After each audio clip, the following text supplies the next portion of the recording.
Hello and welcome to another video about formal language theory. In the last video, we introduced the idea of regular expressions. In this video, we're going to show you one of the ways that you can apply the concept of regular expressions, and commonly people do apply regular expressions in this way when we're looking at natural language. So one of the things that we've talked about in this class already is the sort of similarity and difference between the words and but, right? Logically, they mean the same thing, that both of these states have to be true in order for happy and smiling means that, somebody has to be happy and they have to be smiling, right? Both of those have to be true, but has the same logical meaning in that you have to be happy but frowning. You have to be both frowning and be happy. But there is a difference between these two words that is a very intuitive difference once you have used these words a lot, which is that when you use the word and, it's sort of implied that it's probably not surprising that both of these things are true at the same time. Whereas when you use the word but, it's supposed to be somewhat surprising that both of these things would exist, right? It would be somewhat surprising, for whatever reason. If you say tall but ugly, you're implying that tall people usually aren't ugly, or tall buildings usually aren't ugly. Whatever you're saying is tall, right? That there's a sort of implication there that is not being explicitly discussed in any way except the fact that you're choosing to use the word but instead of the word and. So imagine you have a big body of writing, like Google Books or something like that, and you really want to study what are the sorts of adjectives that people relate as with but as opposed to and, right? So what are the pairs of adjectives where people find it surprising that those two pairs of adjectives might be related? Versus the pairs of adjectives where people might find it unsurprising that they're related.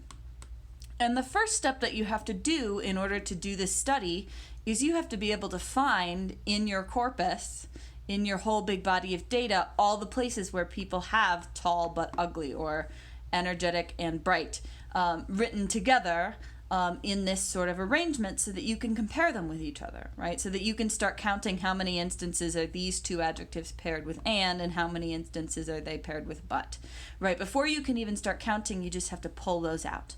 So we're going to explain how you can use a regular expression in order to do this, in order to pull those things out. This is basically how you run a search on a body of text, right? So the first thing that you have to do is you have to assemble a set A, which contains all of your adjectives, right? It's labeled A because they're adjectives. And a set C, which has your conjunctions that you're looking for, right? So these are the two conjunctions you're looking for. Now, essentially what you're going to do is you are going to try to find things that are members of another set. Anything that is a member of another set that you are going to create. So how would you specify a set where the members are any member from A, followed by some member of C, followed by any member of A, right? So we want this to be a member of our new set, which is, let's call this E for our expressions that we're searching for, right? So you want to look for anything where this statement is true, right?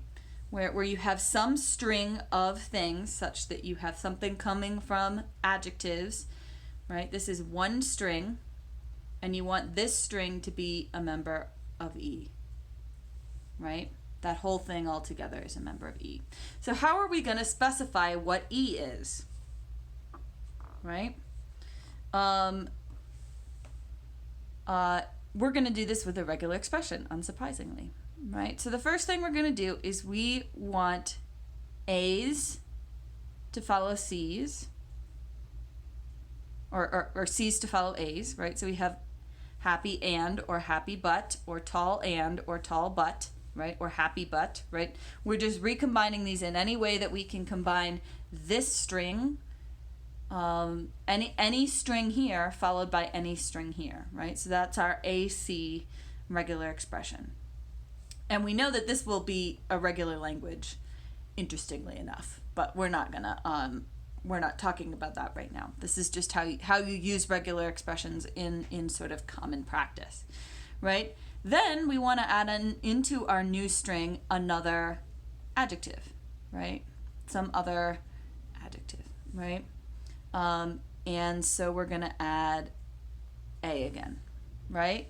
So this is going to be our set E, right?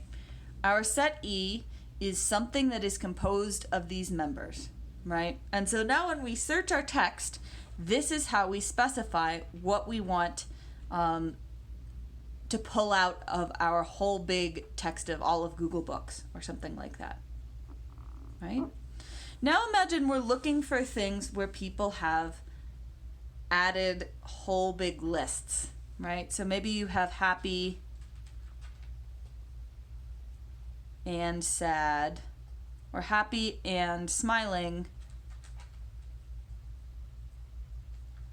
but short, right? You're looking for lists like this now, right? Maybe we can just go back and modify our original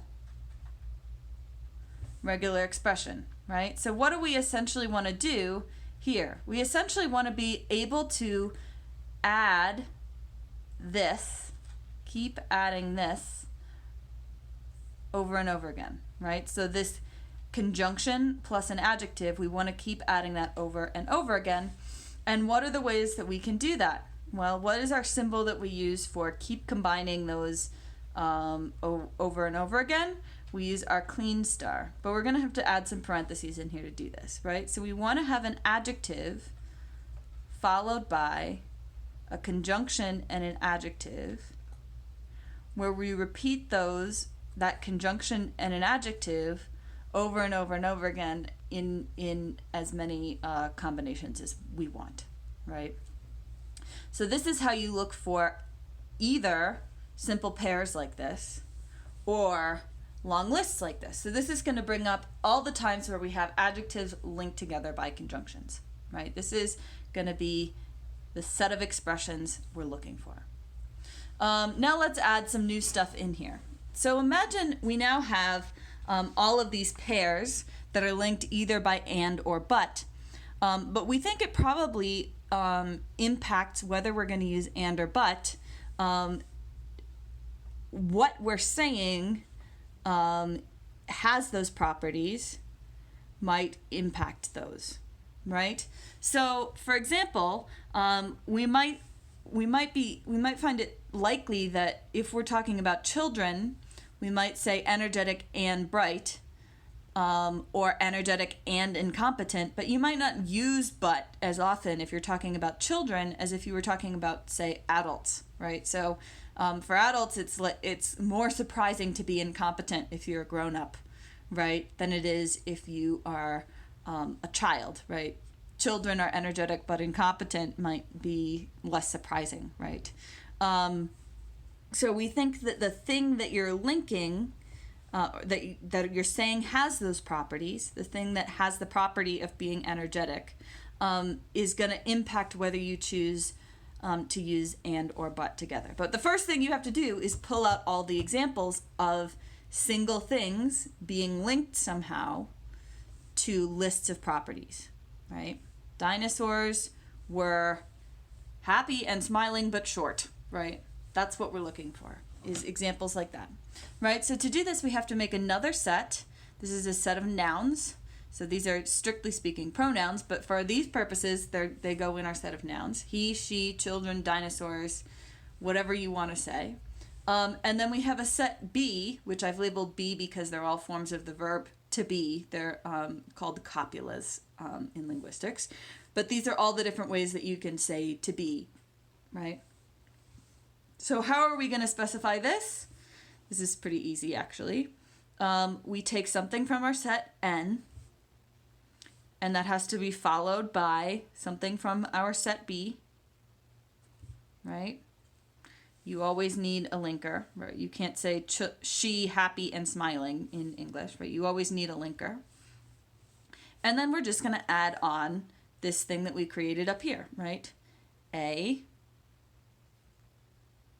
C, A, repeated, right? And that is now the set of expressions that we are looking for. And so as we're looking through the text, the computer is going to be like, anytime it runs into the word he or she, it's going to start figuring out, is the next word in this set, is the next word in this set, is the next word in this set, is the next word in this set, and then it goes back to the start. It says, is the next word in this set, is the next word in this set, and it keeps repeating that step, right?